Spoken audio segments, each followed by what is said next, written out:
You're watching Stock Watch this week. I'm Ntawoleng Lechela, and joining me to unpack your stock-related questions today via Zoom is Mutooni from Sanlam Investments and Alex from Umthombo Wealth. Be sure to send your questions through via email to stockwatch@bdtv.co.za, via SMS on 41392 or on X at Business Day TV using the hashtag StockWatch. Gents, thanks so much for joining us this afternoon. Alex, I'll start with you. Let's just reflect on markets action over the past week. Geopolitical tensions were front and center. Concerns around the Fed's independence also under the spotlight. Some economic data coming through and the beginning of earnings season keeping investors busy. Your take on how markets have shaped up? Well, it seems to me just a continuation of last year, right? So, once again, we've seen gold and the PGMs also going up quite strongly. So pretty much real assets continues to drive the growth. Concerns about a dollar as well as a fiscal situation there is obviously a concern. On top of that, as you alluded to, the Fed independence. Pretty much a continuation of what we saw last year. Market's very strong. JSE does for this year to date. And even today as well, we're seeing once again gold stocks and PGM stocks doing very well. So we don't know how long this will persist, but certainly for the time being, the momentum is in its favor. And I'd like to get your take on earnings season, Roy. Do you expect to see another solid showing from corporate America? Earnings estimates continue to rise, and it seems like corporates continue to top those estimates. Just reflecting on the banking stocks, the numbers we got today, trading revenue really upbeat. No, absolutely. Look, banks do well when you have all the market volatility that you've seen in recent times, particularly the movement in the dollar and all the corporate action that you've seen, particularly in the US. So you'd expect that to continue. There could be some surprises, and I think what people will be watching out for is to see whether there's a follow-through on these AI stocks. That you've seen all of the capex coming in. Now let's see some evidence of adoption, some evidence that this stuff is actually out there generating value. And I think that's what this rally basically stands on. If you do see such evidence, then these multiples start looking a lot more reasonable. If it's not there, then the multiples are pretty much stretched. So yeah, very critical earnings period that we're in right now. And talking about ROI there, Roy, those numbers from TSMC seem to have eased the bubble concerns. Well, the bubble concern will not go away very easily. Yeah. Because I think on a point-to-point basis, yes, it may look like it's normalizing, but like you saw, remember when DeepSeek first came out, when NVIDIA started rallying, you want to see a sustained level of disclosure that justifies these levels. So I think, yes, it's a big positive, but let's not get ahead of ourselves. Let's see it become more normalized across the field. And taking a more geopolitical view of what has come out of TSMC, Alex, we also got a trade deal between US and Taiwan on semiconductor companies in particular. Are there any fears there about how that could affect relations between the US and China? Look, I mean, there are many different aspects of the global geopolitics where the US and China clashes. Taiwan, of course, is one of those. And so it makes sense for the Taiwanese to want to be more closely aligned to their ally, United States, and try to also diversify some of the risk of building these actual factories of semiconductors and so forth. So that's part of the deal we've seen there. Yeah. We know, of course, China with the One China policy sees Taiwan as part of that.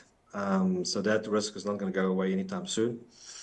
But I think that, you can't say if it's likely or not, but I think probably with the Trump presidency, it's probably unlikely that you can see something like that happening, in my view, in the short to medium term.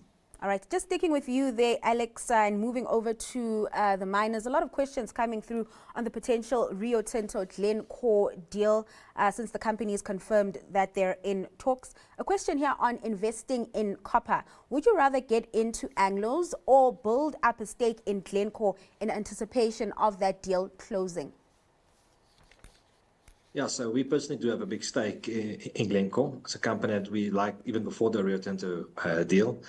Because we also think that thermal and metallurgical coal will most likely pick up at some stage. And a combination of those will probably drive very strong growth in earnings cash flows for Glencore.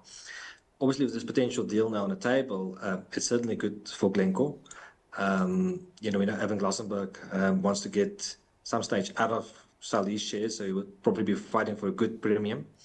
And then after let's assume the deal does go through, it's very likely that there will be some form of unbundling of parts of the assets. Yes. Perhaps, for example, they will then bundle the iron ore assets with the coal assets and do a separate listing like that. And then Rio core combined with copper will then be a business. We don't know. So we'll have to wait and see.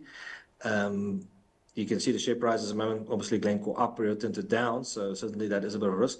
Stuff like culture and so forth also needs to be considered. I mean, Glencore, the way they run business is separate to, for example, how Anglo does it or Rio does it. And I think the possibility like someone like Billiton could also, or BHP actually comes in and sniffs, is certainly an option. So we like our position in Glencore. I think there's a floor to share price at the moment, and most likely there could be some nice upside if this corporate action activity continues, or copper continues to rally, or perhaps even see a recovery in the coal prices, because that will make the bargaining power also more in their favor.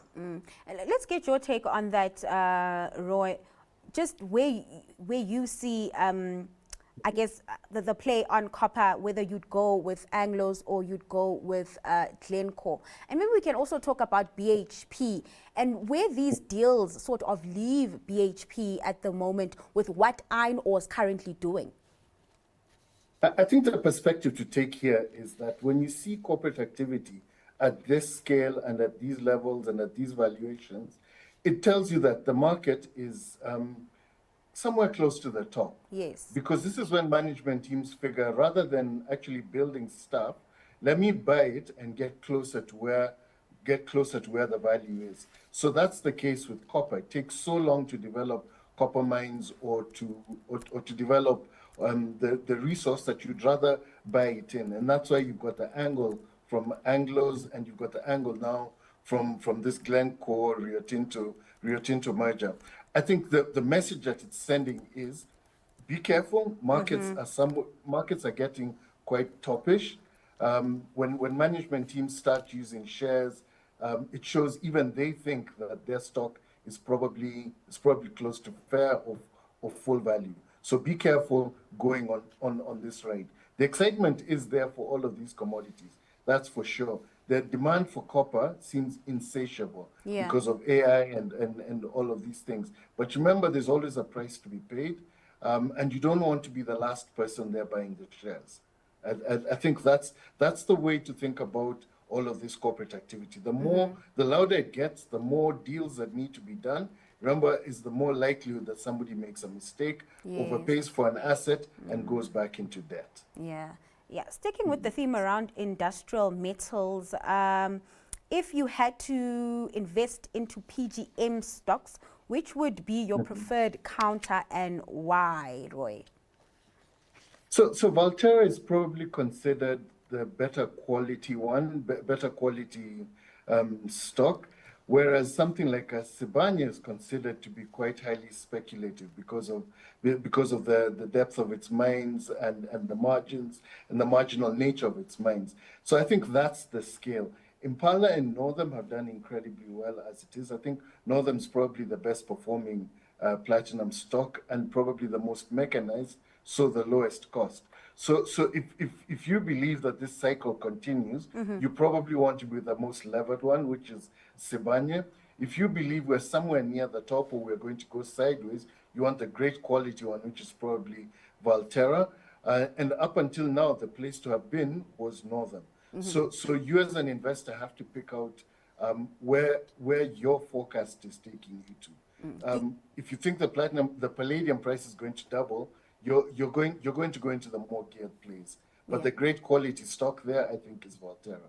Do you share the same sentiments, Alex? Yes. So, we do have a preference for Northam as well. We think they gave a good production report out. Was yesterday, the day before. They obviously have spent most of their capex already. So we think that actually the free cash flow is going to be quite good and perhaps even see dividends there. which have done in the previous cycle, but also some of the other peers like Volterra and so forth does have some capex catch-up that they need to do. Also think Novum is highly geared to rhodium. We are quite constructive on rhodium. That's gone up, but hasn't gone up to the extent that we have expected. Obviously, most of the rally has been pushed by platinum. So I think they could be additional lever for Novum. And I concur with Roy on Sibanye, obviously highly geared. And also, if you look at Sibanye's rating, historically, it's traded quite in line with Impala. At the moment, there's a bit of a disconnect there. So we think there's opportunity of a Sibanye relative to Impala, for example. Okay. Let's move over to the property sector, some M&A activity on that front. Well, M&A activity falling through. A question on Hyprop and whether the failed sale of Hyde Park Corner is a concern, considering it's an asset it wanted to exit within the next 2 years. Alex? It is a concern to extent because it shows the complexity in looking to sell that stake. I mean, there's the way the deal has been structured, I think 50% and so forth, different parties involved, makes it a bit more difficult. Yeah. I think on a positive is since the deal was announced, I mean, SA property stocks probably up 30% since then. So, probably would have been dilutive at the current share price to sell it. So perhaps if they can find another buyer, they could get a better price. I don't know, but that's something to look out for. But it's clearly not more part of Hyprop structure or strategy anymore. And I don't see a hell of a lot of buyers for that type of assets, but definitely a bit of a setback. But I also do see some potential for higher price if there are some way a buyer that's willing to pay what Hyprop thinks is fair value. And your analysis on that, I also read some commentary when an analyst said there was a meaningful risk that the deal would have failed due to the size and complexity of the deal, just echoing some of Alex's sentiments over there. Yeah, no, I mean, for me, they were selling this so that they can redeploy into higher earning assets, especially overseas. So this is a bit of a setback. But I think Alex has a very valuable point there. He says, for the time that they've been negotiating this, the property sector has really gone up. Bond yields have really come down. Yeah. So you have greater inherent value.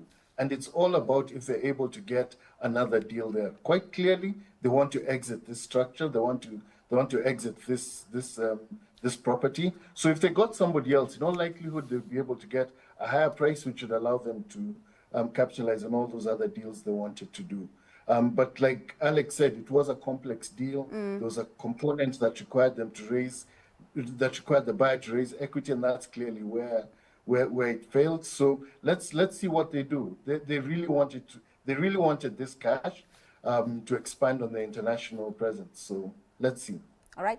Richmond updated markets yesterday with sales up 4%. It's been, one of those luxury counters that's weathered the downturn in markets. Those numbers look good, but there seems to be a disconnect in the share price. And a viewer asking, why the disconnect, Alex?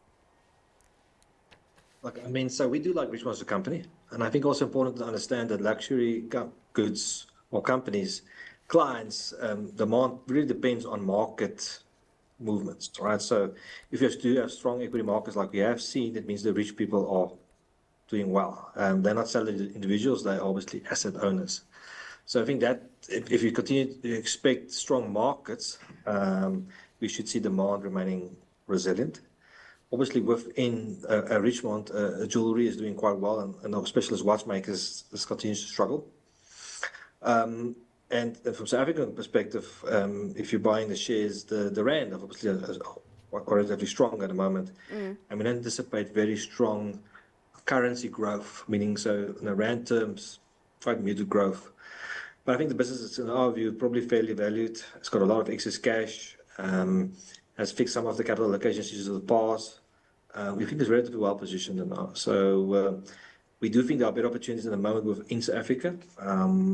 But certainly for those that are looking to just buy and hold quality global assets, something like Richmond makes sense. And let's get your take then, Roy, on Richmond. As I mentioned, really a luxury counter that's weathered the downturn in that market. We can even put it up against some of its competitors. We are seeing a bit of a recovery there. LVMH posted decent numbers in the last quarter.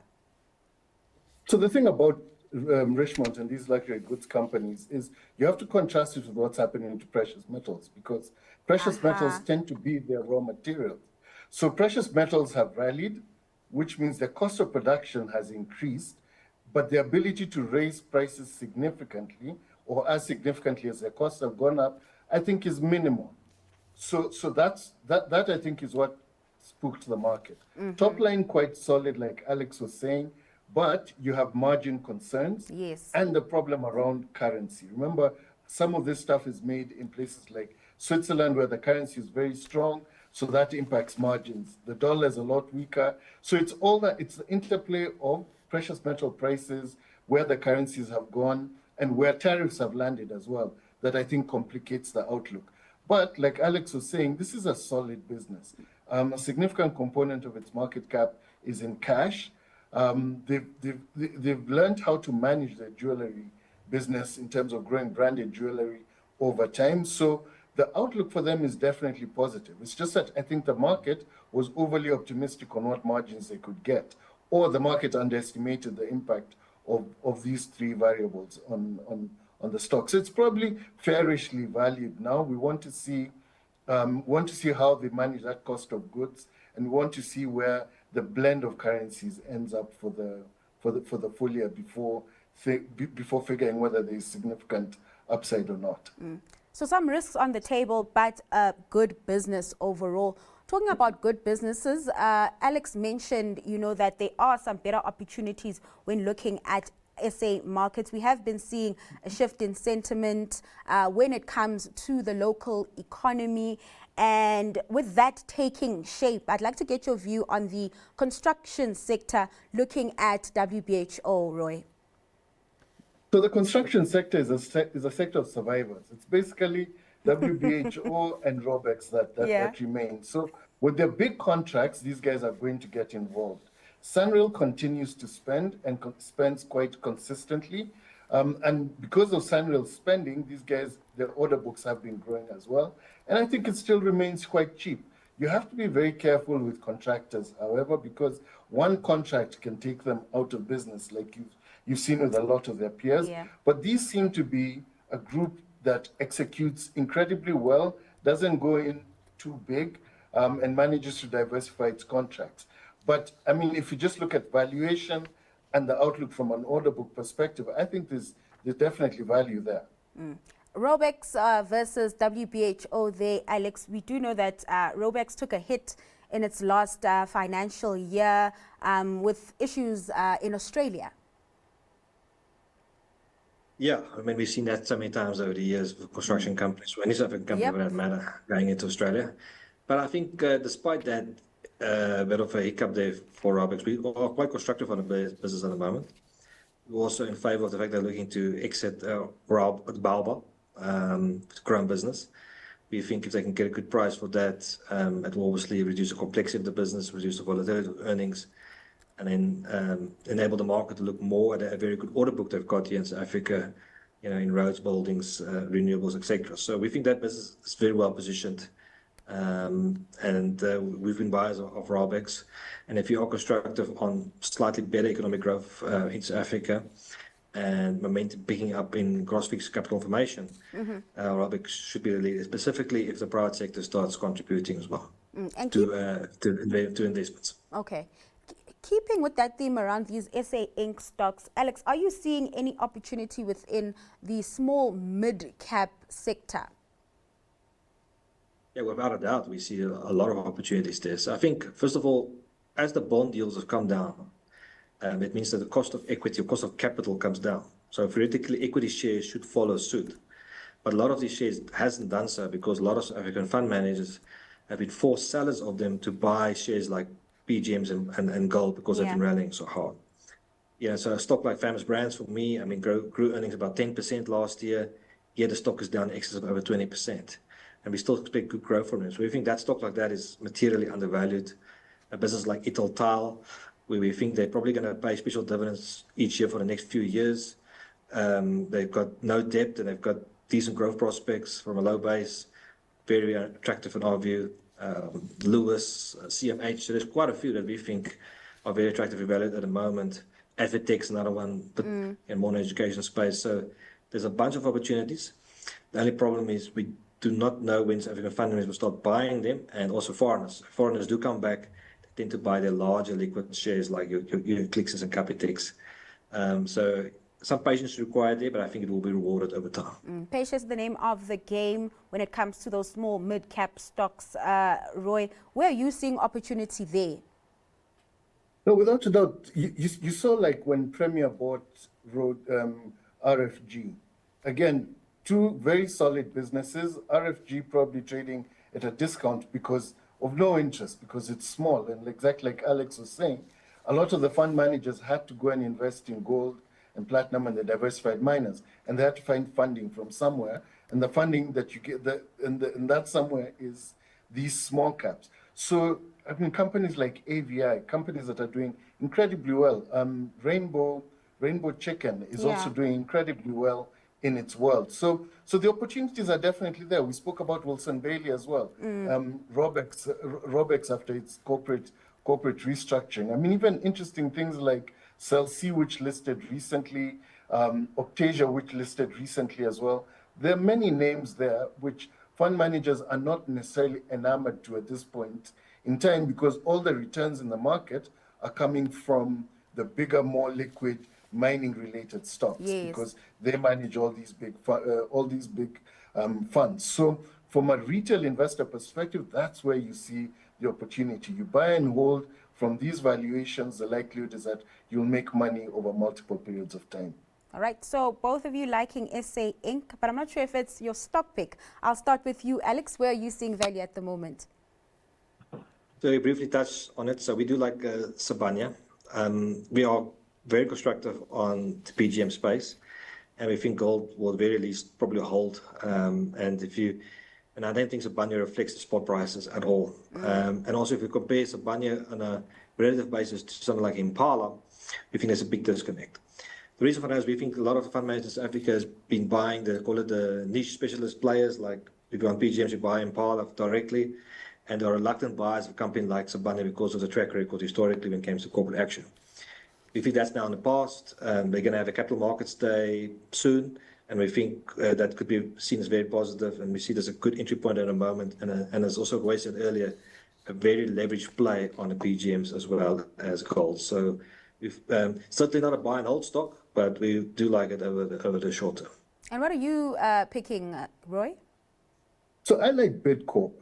I think it's been sold off on two accounts.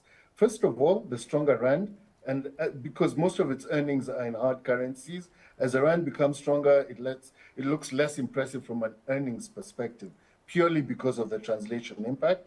And then the whole idea that inflation is a lot lower globally, so maybe eating out might not be the thing that people in developed markets do.